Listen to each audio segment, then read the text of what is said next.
Hi good morning. അപ്പോൾ നമ്മുടെ ഇന്നത്തെ റെസിപ്പി എന്ന് പറയുന്നത് ഒരു സിമ്പിളായിട്ടുള്ള ഉള്ളിക്കറിയാണ് കേട്ടോ. വളരെ സിമ്പിളാണ്, എന്നാൽ അത്യാവശ്യത്തിന് നല്ല കുറുകിയിരിക്കുന്ന ഒരു കറിയുമാണ്. നല്ല ടേസ്റ്റുള്ള ഒരു ഉള്ളിക്കറി. അപ്പോൾ എങ്ങനെയാണ് നമ്മുടെ ഈ ഒരു ഉള്ളിക്കറി തയ്യാറാക്കുന്നത് നോക്കാം. അപ്പോൾ നമുക്ക് നമ്മുടെ ഇൻഗ്രീഡിയൻസ് നോക്കാം. ഇൻഗ്രീഡിയൻസ് ഒന്ന് പറയാനും മാത്രം ഒന്നുമില്ല കേട്ടോ. ഇപ്പോൾ ഞാൻ 2 ദിവസമായിട്ട് ചെയ്യുന്ന റെസിപ്പികളിൽ അധികം ഇൻഗ്രീഡിയൻസ് ഒന്നുമില്ല. നമ്മളിപ്പോൾ 1 കപ്പ് ഉള്ളി എടുത്തിട്ടുണ്ട്. ഉള്ളി തന്നെ എടുക്കണം കേട്ടോ ഈ ഒരു കറിക്ക്. സവോള ചേർത്തിട്ടുള്ള കറിയുടെ റെസിപ്പി ഞാൻ പിന്നീട് ഒരു ദിവസം ഷെയർ ചെയ്യാം. അപ്പോൾ 1 കപ്പ് ഉള്ളി, ചെറിയ ഉള്ളിയാണെങ്കിൽ വളരെ നല്ലത്. കുറച്ചുകൂടി വലിപ്പമുള്ള, ഇതിലും കുറച്ചുകൂടി വലിപ്പമുള്ള ഉള്ളിയാണെന്നുണ്ടെങ്കിൽ നമ്മളതൊന്ന് 2ആയിട്ട് കട്ട് ചെയ്തിട്ട് ചേർക്കണം. ഈ ഉള്ളി ഞാൻ മുഴുവനെയാണ് ചേർക്കുന്നത്. പിന്നെ ഇതിലേക്ക് നോക്കിയാൽ നമ്മൾ ഒരു ചെറിയ നെല്ലിക്കയുടെ വലിപ്പത്തിൽ പുളി എടുത്തിട്ടുണ്ട്, 2 പച്ചമുളക് എടുത്തിട്ടുണ്ട്, വാളൻപുള്ളിയാണ് എടുത്തിട്ടുള്ളത്. അപ്പോൾ നമുക്ക് ആദ്യം ഈ ഉള്ളി ഒന്ന് വഴറ്റിയെടുക്കാം. ഇതിലേക്ക് തേങ്ങ ചേർക്കണ്ട, അതുപോലെ മല്ലിപ്പൊടി വേണ്ട. വളരെ എളുപ്പമാണ് കേട്ടോ, പക്ഷേ നല്ല ടേസ്റ്റി ആയിട്ടുള്ളൊരു കറിയാണ്. ഈസി ആയിട്ട് എല്ലാ കുട്ടികൾക്ക് പോലും ഈസി ആയിട്ട് എല്ലാ പ്രായക്കാർക്കും ഉണ്ടാക്കാൻ പറ്റുന്ന ഒരു കറിയാണ്. എന്താണെന്ന് വെച്ചാൽ ഇപ്പോൾ ബാച്ചിലേഴ്സ് ആണെങ്കിലും ജോലിക്ക് പോകുന്ന വീട്ടമ്മമാരാണെങ്കിലും ഉള്ളിയൊക്കെ തലേദിവസം നന്നാക്കി വെക്കുകയാണെന്നുണ്ടെങ്കിൽ രാവിലെ ജോലിക്ക് പോകുന്നതിന് മുമ്പേ വളരെ എളുപ്പത്തിൽ ഈ ഒരു റെസിപ്പി തയ്യാറാക്കാം. അതുപോലെ തന്നെ ജോലി കഴിഞ്ഞ് വന്നിട്ടാണെങ്കിലും വേഗം തന്നെ നമുക്കൊരു ഉള്ളിക്കറി വേണം എന്നുണ്ടെങ്കിൽ അത് റെഡിയാക്കാവുന്നതേ ഉള്ളൂ. അപ്പോൾ ഞാനൊരു ചട്ടി ചൂടാക്കിയിട്ട് ചട്ടിയിലേക്ക് നമ്മുടെ ഉള്ളിയൊക്കെ ചേർത്തൊന്ന് വഴറ്റിയെടുക്കട്ടെ. അപ്പോൾ നമ്മുടെ ചട്ടി ചൂടാക്കിയിട്ട് വെളിച്ചെണ്ണ ചേർത്ത് കൊടുത്തിട്ടുണ്ട്. ഞാനിതിപ്പോൾ ചട്ടിയിലാണ് ചെയ്യുന്നത്. നിങ്ങൾക്ക് നോൺ സ്റ്റിക്ക് പാൻ വേണമെന്നുണ്ടെങ്കിലും ചെയ്യാം കേട്ടോ. അപ്പോൾ വെളിച്ചെണ്ണ ചൂടായി വരുമ്പോൾ നമുക്കിതിലേക്ക് നമ്മൾ കട്ട് ചെയ്ത് വെച്ചിരിക്കുന്ന ഉള്ളി, അല്ലെങ്കിൽ കട്ട് ചെയ്യാത്ത ഉള്ളി, ഞാനിപ്പോൾ മുഴുവനുള്ള ഉള്ളിയാണ് ചേർത്തിട്ടുള്ളത്. ഈ ഉള്ളി ചേർത്തൊന്ന് നന്നായിട്ട് വഴറ്റണം. ഉള്ളിയുടെ കൂടെ തന്നെ ഒരു 2 പച്ചമുളക് എടുത്തിട്ടുണ്ടായിരുന്നു, അത് റൗണ്ടിൽ കട്ട് ചെയ്തിട്ടുണ്ട്, അതും ചേർക്കുന്നുണ്ട്. ഇനി ഉള്ളി ഒന്ന് നന്നായിട്ട് കുക്കായി വരണം എന്ന് വെച്ചിട്ടുണ്ടെങ്കിൽ ഒന്ന് സോഫ്റ്റായി വരണം. അതിനുവേണ്ടി നമ്മളിങ്ങനെ ഇളക്കി കൊടുത്തുകൊണ്ടിരിക്കുക. ഇതിലേക്ക് ഇനി ചേർക്കേണ്ടത് നമ്മുടെ മഞ്ഞൾപ്പൊടി, ഒരു 3/4 ടീസ്പൂൺ മഞ്ഞൾപ്പൊടി ഞാൻ ചേർത്തിട്ടുണ്ട്. ഇനി ഇതെല്ലാം ചേർത്ത് നന്നായിട്ട് ഇളക്കി വഴറ്റി റെഡിയാക്കി എടുക്കുക. അപ്പോൾ ഇടയ്ക്കൊന്ന് അടച്ചു വെച്ച് കൊടുക്കാം നമുക്ക്. ഇപ്പോൾ ഉപ്പ് ചേർക്കണ്ട കേട്ടോ, ഈ മഞ്ഞൾപ്പൊടി മാത്രം ചേർത്തിട്ട് നമ്മൾ വഴറ്റി അടച്ചു വെക്കുക. അപ്പോൾ ഉള്ളി ഒന്ന് സോഫ്റ്റായി വരും. ഉള്ളി നന്നായിട്ട് സോഫ്റ്റായി വരാനാണ് നമ്മൾ അടച്ചു വെക്കുന്നത്. അപ്പോൾ ഞാനിത് അടച്ചു വെച്ചിട്ട് ഇനി ഇടയ്ക്ക് ഒരു 1-2 പ്രാവശ്യം ഇളക്കി കൊടുക്കും. എന്താണെന്ന് വെച്ചാൽ ഒരു 5 മിനിറ്റോളം നമ്മൾ ഇതുപോലെ ലോ ഫ്ലെയിമിൽ വെച്ചിട്ട് ഇളക്കി കൊടുക്കണം. ഹൈ ഫ്ലെയിമിലല്ല നമ്മൾ കുക്ക് ചെയ്യുന്നത്, ലോ ഫ്ലെയിമിലാണ്. ഈ ഒരു കുക്കിങ്ങിൻ്റെ പ്രത്യേകത അതാണ്. ലോ ഫ്ലെയിമിൽ വെച്ചിട്ടാണ് നമ്മൾ കുക്കിംഗ് ഒക്കെ നടക്കുന്നത്. അപ്പോൾ ഞാനിതൊന്ന് ലോ ഫ്ലെയിമിൽ വെച്ച് കുക്ക് ചെയ്തെടുക്കട്ടെ. 5 മിനിറ്റ് കഴിഞ്ഞിട്ട് നമുക്ക് എന്തൊക്കെയാണ് ചേർക്കേണ്ടതെന്ന് കാണാം. ഇപ്പോൾ നമ്മുടെ ഉള്ളി കുക്കായി ഒരു 5 മിനിറ്റ് ആയിട്ടുണ്ട്. ഞാൻ ഇടയ്ക്ക് 2 പ്രാവശ്യം ഇളക്കി കൊടുത്തിരുന്നു. ഇനി ഒന്നുകൂടി ഇളക്കി കൊടുത്തിട്ട് നമുക്കിതിലേക്ക് മുളക് പൊടി ചേർത്ത് കൊടുക്കാം.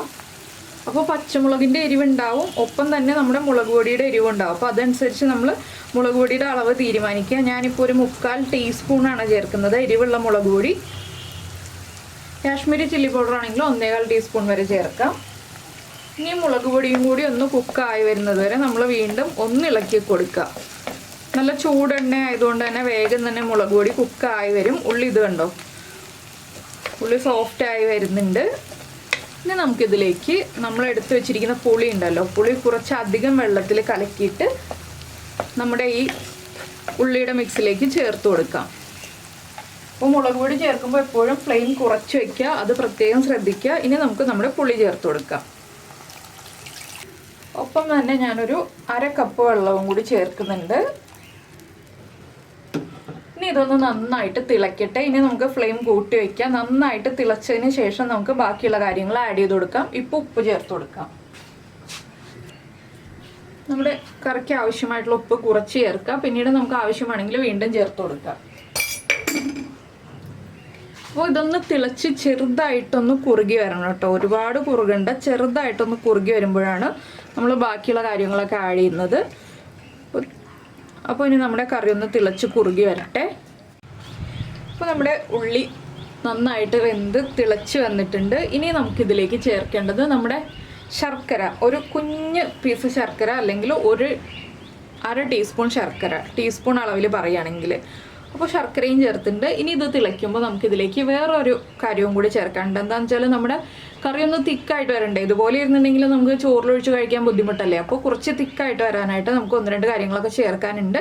അപ്പോൾ ആദ്യം ഞാനിപ്പോൾ ഇതിലേക്ക് ചേർക്കാൻ പോകുന്നത് നമ്മുടെ കായ ഉണ്ടല്ലോ, കായപ്പൊടി ഒരു 1/4 ടീസ്പൂൺ ചേർത്ത് കൊടുക്കുക. അതുപോലെ തന്നെ നല്ല ജീരകം, നമ്മുടെ ക്യൂമിൻ സീഡ്സ് പൊടിച്ചത്, അതും ഒരു 1/4 ടീസ്പൂൺ ചേർത്ത് കൊടുക്കുക. ഇത് രണ്ടും ചേർത്ത് തിളച്ചുകൊണ്ടിരിക്കുന്ന സമയത്ത് നമുക്കിതിലേക്ക് കുറച്ച് അരിപ്പൊടി വെള്ളത്തിൽ കലക്കി ചേർക്കണം. ഒരു 1/4 കപ്പ് വെള്ളത്തിലേക്ക് 1 ടീസ്പൂൺ അരിപ്പൊടി ഒന്ന് മിക്സ് ചെയ്തിട്ടാണ് ഞാൻ ചേർക്കാൻ പോകുന്നത്. കൂടുതൽ തിക്കായിട്ട് വേണമെന്നുണ്ടെങ്കിൽ 1 ടേബിൾ സ്പൂൺ ചേർക്കാം അരിപ്പൊടി. ഞാനിപ്പോൾ 1 ടീസ്പൂണേ ചേർക്കുന്നുള്ളൂ. അപ്പോൾ നമ്മളിനി അരിപ്പൊടി കലക്കിയത് ഈ കറിയിലേക്ക് ചേർക്കാൻ പോവുകയാണ്. ഫ്ലെയിം കുറച്ച് വയ്ക്കുക, ചട്ടിയുടെ ചൂടുണ്ട്, നന്നായിട്ട് തിളച്ചുകൊണ്ടിരിക്കുന്നുണ്ട്. നമ്മളിത് ഒഴിക്കുമ്പോൾ നന്നായിട്ട് ഇളക്കി കൊടുത്തുകൊണ്ടിരിക്കുക. ഒരു കൈ കൊണ്ട് ഇളക്കി കൊടുക്കുക, മറ്റേ കൈ കൊണ്ട് ഒഴിക്കുക. അങ്ങനെ ഇല്ലെങ്കിൽ നമ്മുടെ അരിപ്പൊടി വേഗം തിക്കായി പോവും, ഒരു സൈഡിൽ മാത്രം കട്ടിയായിട്ട് കിടക്കും. അതുകൊണ്ടാണ് നമ്മളിങ്ങനെ ഒഴിച്ചു കൊടുക്കണമെന്ന് പറയുന്നത്, ഇളക്കി കൊടുക്കണം എന്നും പറയുന്നത്. അപ്പോൾ ഇതൊന്ന് ഇനി ഫ്ലെയിം കൂട്ടി വയ്ക്കാം, വേഗം തന്നെ തിക്കായി വരും. ഇനി നമുക്ക് എത്രത്തോളം ഗ്രേവി വേണം എന്നുള്ളതനുസരിച്ച് തിളപ്പിച്ചെടുക്കുക.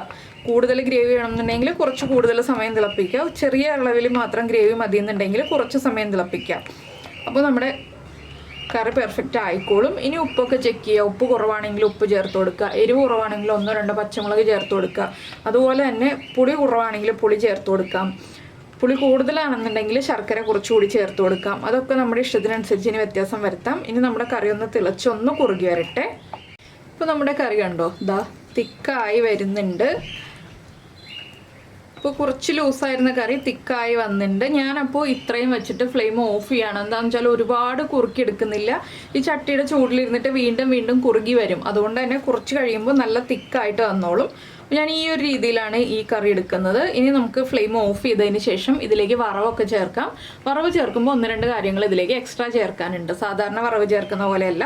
അപ്പോൾ ഇനി നമുക്ക് വറവ് ചേർക്കാനുള്ള കാര്യങ്ങൾ നോക്കാം. ഇപ്പോൾ നമ്മുടെ വറവിടാനുള്ള വെളിച്ചെണ്ണ ചൂടായിട്ടുണ്ട്. ഞാനപ്പോൾ ഇതിലേക്ക് ഉള്ളി ചേർക്കുന്നില്ല കേട്ടോ. ഇനി നമ്മൾ ഉള്ളി തന്നെ കറി ഉണ്ടാക്കിയിട്ട് വീണ്ടും ഉള്ളി ചേർക്കേണ്ട ആവശ്യമില്ലല്ലോ. 1 ടീസ്പൂൺ കടുക് ചേർക്കുക. കടുകൊന്ന് പൊട്ടി തുടങ്ങട്ടെ. അപ്പോൾ നിങ്ങളുടെ കയ്യിൽ ജീരകം പൊടിച്ചത് ഇല്ല എന്നുണ്ടെങ്കിൽ ജീരകം ഇപ്പോൾ ചേർത്താലും മതി കേട്ടോ. കടുക് പൊട്ടി കഴിയുമ്പോൾ ജീരകം ചേർക്കണം. അപ്പോൾ ഞാൻ ജീരകം പൊടിച്ചത് ചേർത്തതുകൊണ്ട് ഇനി ജീരകം ചേർക്കുന്നില്ല. ഒരു 1/2 ടീസ്പൂൺ വരെ ജീരകം ചേർക്കാം. ജീരക പൊടിയാണെങ്കിൽ 1/4 ടീസ്പൂൺ മതി. അപ്പോൾ നമ്മുടെ കടുക് പൊട്ടി തുടങ്ങുന്നുണ്ട്. ഇതിലേക്ക് നമുക്കൊരു 1/2 ടീസ്പൂൺ ഉലുവ ചേർത്ത് കൊടുക്കാം. പിന്നെ നമ്മൾ ചേർക്കുന്നത് കറിവേപ്പിലയാണ്.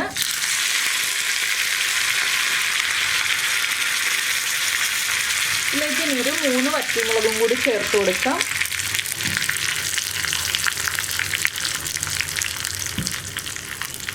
ഇനി നമുക്കിത് നമ്മുടെ ഉള്ളിക്കറിയിലേക്ക് ചേർക്കാം. ഇനി നമ്മുടെ വറവ് നമുക്ക് കറിയിലേക്ക് ചേർത്തിട്ട് നന്നായിട്ടൊന്ന് ഇളക്കി മിക്സ് ചെയ്യുക. ഒരു സെർവിങ് ബൗളിലേക്ക് മാറ്റുക. ഇളം ചൂടോടുകൂടി ഉപയോഗിക്കുക, അല്ലെങ്കിൽ ചൂട് കംപ്ലീറ്റ് മാറിയിട്ട് ഉപയോഗിക്കുക. നല്ല ചൂടിൽ യൂസ് ചെയ്യാതിരിക്കുകയാണ് നല്ലത്. അപ്പോൾ നിങ്ങൾക്ക് ഈ ഒരു റെസിപ്പി ഇഷ്ടമായിട്ടുണ്ടാവുമെന്ന് വിചാരിക്കുന്നു. വളരെ സിമ്പിളായിട്ടുള്ള റെസിപ്പിയാണ്. അപ്പോൾ എല്ലാവരും ഇതുപോലെ കറി ഉണ്ടാക്കി നോക്കിയിട്ടില്ലെങ്കിൽ ഒന്ന് ട്രൈ ചെയ്ത് നോക്കണം കേട്ടോ. അതുപോലെ തന്നെ നമ്മുടെ വീഡിയോ ഇഷ്ടമാവുകയാണെങ്കിൽ ഒന്ന് ലൈക്ക് ചെയ്യാനും കമൻറ്റ് ചെയ്യാനും മറന്നു പോരുത്. പിന്നെ നമ്മുടെ ചാനൽ ആദ്യമായിട്ട് കാണുകയാണെങ്കിൽ നമ്മുടെ വീഡിയോ പ്രസൻറ്റ് ചെയ്യുന്ന രീതിയൊക്കെ ഇഷ്ടമായിരുന്നുണ്ടെങ്കിൽ നമ്മുടെ ചാനലൊന്ന് സബ്സ്ക്രൈബ് ചെയ്ത് സപ്പോർട്ട് ചെയ്യണേ. സബ്സ്ക്രൈബ് ചെയ്യുന്നതിന് ഈ വീഡിയോയുടെ താഴെയുള്ള റെഡ് സബ്സ്ക്രൈബ് ബട്ടൺ ഒന്ന് ക്ലിക്ക് ചെയ്യുക. അതിൻ്റെ റൈറ്റ് സൈഡിലുള്ള ബെല്ലൈക്കണും ക്ലിക്ക് ചെയ്യുക. അപ്പോൾ ഓൾ എന്ന് പറഞ്ഞിട്ടൊരു ഓപ്ഷൻ കാണാം. ആ ഓളും കൂടി പ്രസ് ചെയ്തിട്ടുണ്ടെങ്കിൽ ഞാൻ എപ്പോഴും വീഡിയോ അപ്ലോഡ് ചെയ്യുമ്പോൾ നിങ്ങൾക്ക് നോട്ടിഫിക്കേഷൻ വരും. അപ്പോൾ എന്തായാലും നമുക്ക് നമ്മുടെ അടുത്ത റെസിപ്പിയുമായിട്ട് നാളെ കാണാം.